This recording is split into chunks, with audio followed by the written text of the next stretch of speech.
self-love and why it matters. When I studied art, I observed a very interesting pattern amongst my classmates. They couldn't take compliments.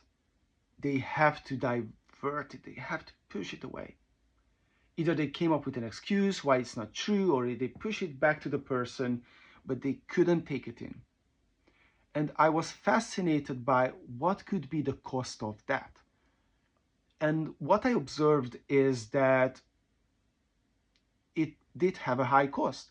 One, that they couldn't enjoy art. Two is that they easily lost motivation. Three is that they had a low self-esteem, so not really good experience of life. And as a coach, by doing change work, what I'm seeing more and more often is that everything comes back to self-love. Why? Because the number one person in your life is you. You are the center of your life. So the way you love or judge yourself, one, is how you're gonna think, but also that's exactly how you're gonna see the world, and that's exactly how you're gonna judge or love others as well. And the very interesting thing is that your level of self-love, or on the other hand, the self-hate, is very much like a skill. So whether you feel like you are worthy or not worthy, it's actually nothing to do with your self-worth. Now, hear me out on that. You might have a sense of self-worth, you might have an identity, a concept, a feeling of what you're worth and what you're not worth, but your self-worth as a person, your worth as a person is untouchable and paramount, right? And that's very interesting. So you are worthy of love, you are worthy of everything in life, just as me, just as anyone else, just because you exist, right?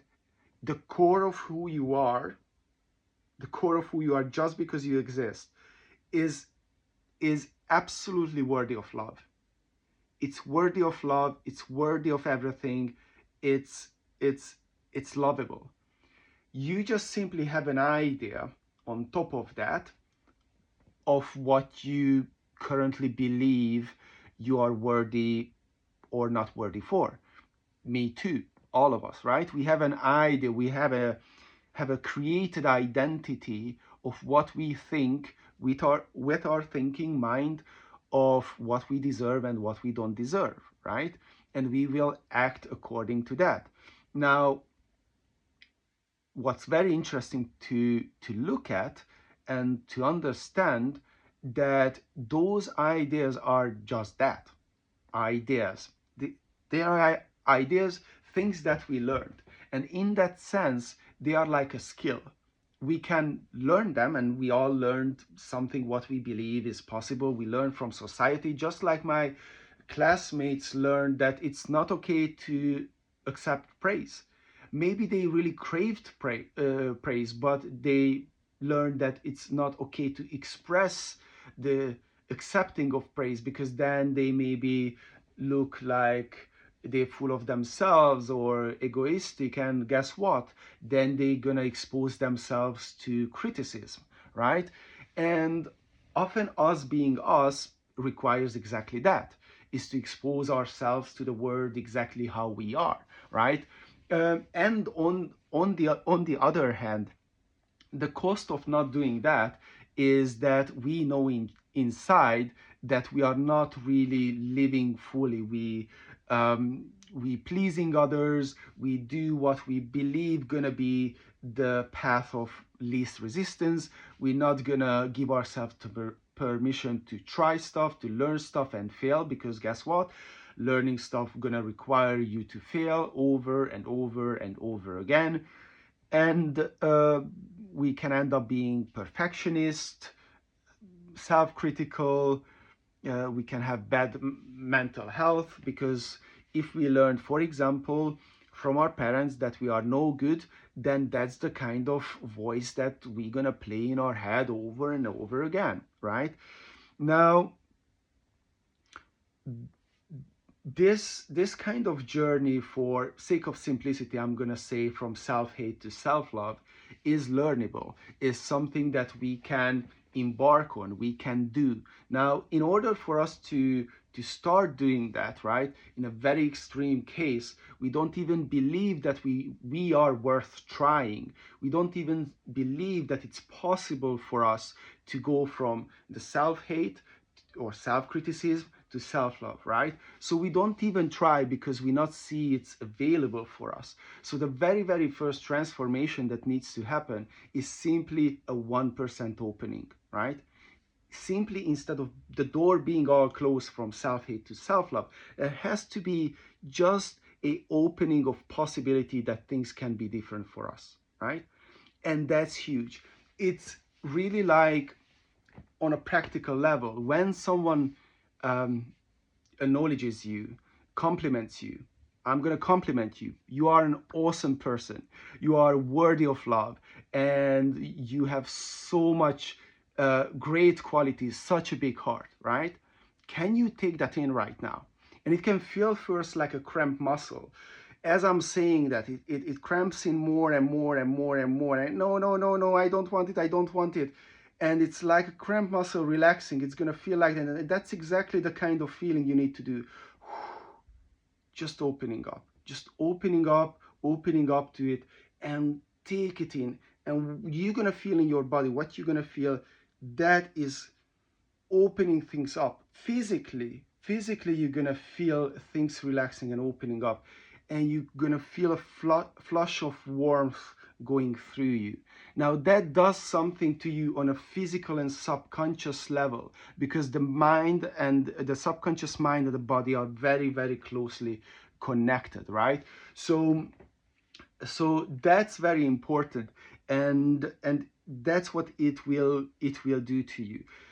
So first is, you need to open up to the idea. You need to see the truth of it. Is whatever you learned self-love is for you, or whatever you learned that that that you are good for or not good for. If you are learned that you are lazy, no good, a horrible person, and so on and so on and so on, then that's what you're gonna feel, and that's the reality you're gonna live in. And simply moving into self-love gonna feel just wrong. It's gonna feel wrong. It's gonna feel like it's not possible for you, like it's something wrong to do. It's just not right, not authentic, right? But it's not that. It's simply you haven't done that. This is very much the home for you, and this is not, right? Yet. And yet, that's exactly the journey that we need to take. And the very first step, the very first and very crucial step, is actually that kind of opening up, a kind of giving yourself permission to have this, right? Giving yourself the permission of, I can have this, right? It's okay. And I believe that's actually the most courageous thing one person can do. Why?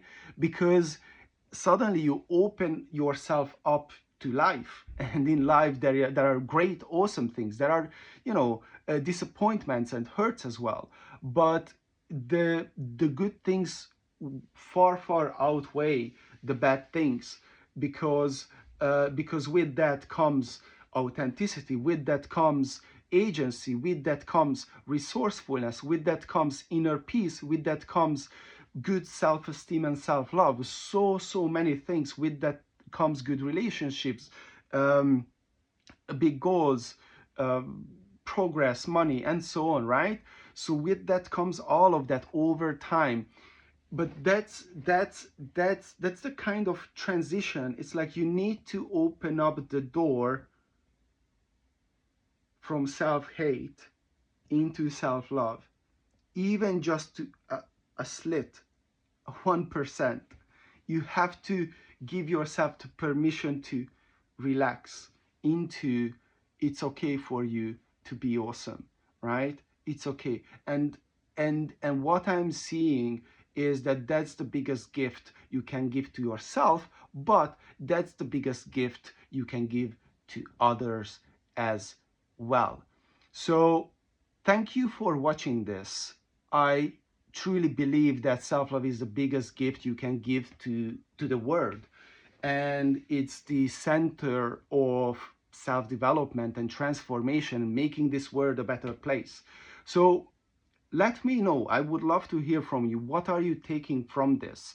What this means to you? Where are you at on the self-love journey? Because all of us are somewhere. I struggled with self-love in most of my life. I believed that I'm not good enough, right? And it held me back, not just in life and in relationship, but held me back big time in business, right? Um, so I get it, right? And I still have places to go, and gonna have always, we are gonna have places to grow in this area, and that's why I find it really important to talk about this. So if you want to have a conversation about this, please comment as well.